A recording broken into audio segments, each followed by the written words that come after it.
If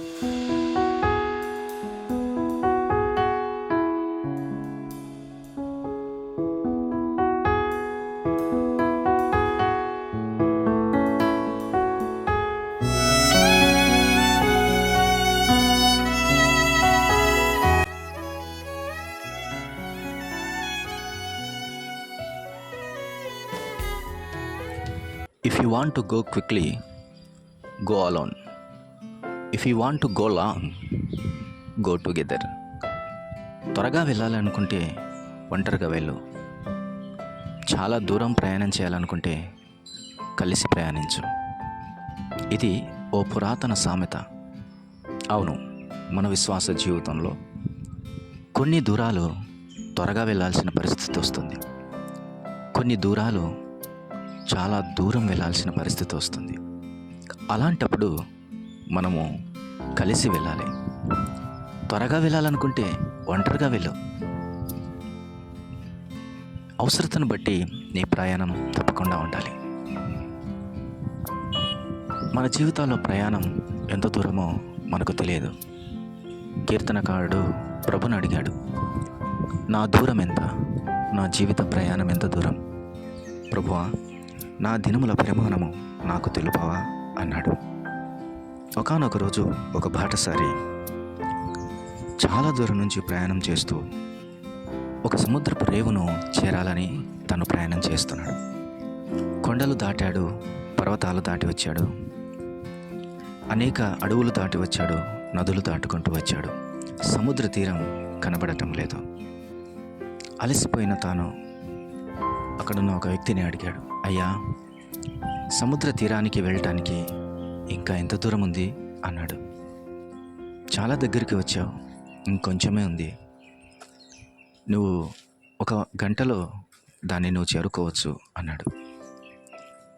అలసిపోయిన తన ప్రయాణికుడు కాసేపు అలా కూర్చొని తిరిగి తన ప్రయాణాన్ని కొనసాగించాడు. సముద్రాన్ని చూడగా తన స్థానాన్ని చేరానని చాలా సంతోషంతో, ఆనందంతో, తెప్పరిల్లిన ప్రాణంతో తన ప్రయాణాన్నంతా మర్చిపోయాడు. ఎందుకనగా తాను వెళ్ళవలసిన గమ్యస్థానాన్ని తాను చేరుకున్నాడు. మన జీవితాల్లో అలసి సొలసిన ప్రాణాలకు, శక్తికి మించిన ప్రయాణాలలో మనం ముందుకు సాగిపోతుండగా అనేక మార్లు అలసిపోతూ ఉంటాం. మనల్ని బలపరిచేటటువంటి, మనల్ని స్థిరపరిచేటటువంటి, మనల్ని శక్తి చేత నింపేటటువంటి ప్రభువు మనకు తోడై ఉన్నాడు.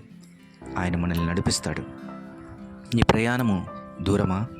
దేవుడు దూర ప్రయాణాన్ని నీకు ఇస్తే కలిసి సహవాసంలో నడుచు. ఒకవేళ నీ పని త్వరగా ముగించాల్సిన పరిస్థితి ఏదైనా ఉందా?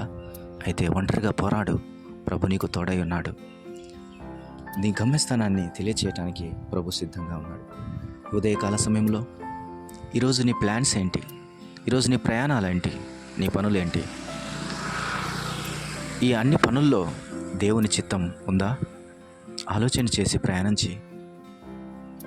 దేవుడు చేయవలసిన పనిని నీకు చెప్పినప్పుడు త్వరగా చేయి. లే అని ప్రభు పిలుస్తున్నాడు.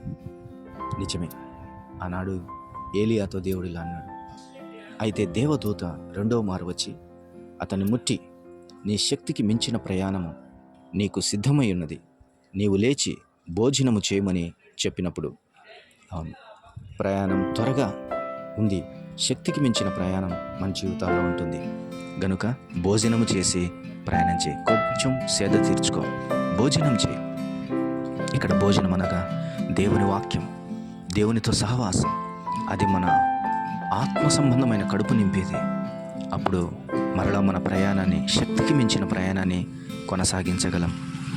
ప్రభుని అడుగు, ప్రభువా, ఇంకా నేను ఎంత ప్రయాణం చేయాలి? ప్రభు చెప్తాడు, కొంత దూరం వచ్చావు, ఇంకా కొంచెమే ఉంది, భయపడకు, నేనున్నాను నీతో అని ఆదరించే దేవుడు ఆయన, బలపరిచే దేవుడు ఆయన.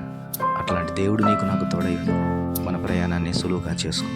ఈ లోకపు యాత్రలో, లోక ప్రయాణంలో అలసి సొలసిన ప్రాణానికి దేవుడు బాసటగా ఉండేవాడు. అలసిన వారిని ఆయన ఆదరించేవాడు. కృంగిన మోకాలను బలపరిచే దేవుడు ఈరోజు నిన్ను కూడా బలపరుస్తాడు. మరలా నూతన వైభవంతో, మరలా నూతన తేజస్సుతో, మరలా నూతన ఉజ్జీవంతో, పూర్వ వైభవము కంటే మరి గొప్పదైన వైభవాన్ని దేవుడు నీకు ఇవ్వబోతున్నాడు. ఆయన పాదాల దగ్గర అడిగి ప్రయాణం ప్రారంభించు. లే అని ఆయన నిన్ను ముట్టుతూ ఉన్నాడు. లేచి నిలబడు, చక్కగా నిలబడు. ఆయన నీ ప్రయాణాన్ని సుఖవంతం చేయటానికి, ధైర్యంగా కొనసాగించడానికి, ఆయన నిన్ను బలపరచడానికి ఇష్టపడుతున్నాడు. ఎన్ని నాళ్ళ గమనమో, ఎంత దూర పయనమో, ఎన్ని నాళ్ళ గమనమో, ఎంత దూర పయనమో, ఈ ధరిత్రిలోనని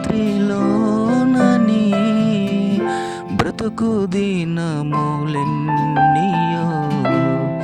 ఈ ధరిత్రిలోనని బ్రతుకు దినములెన్నియో, ఎన్ని నాళ్ళ గమనమో, ఎంత దూర పయనమో. ప్రియ తండ్రి, మీకు స్తోత్రాలు. మాటలను దీవించండి, వినవారి హృదయాల్లో కార్యం చేయమని నమ్మదగిన యేసుక్రీస్తు వారి పరిశుద్ధ నామమున ప్రార్థన చేసి వేడుకొని పొంది ఉన్నాము తండ్రి. ఆమేన్. ఆమేన్.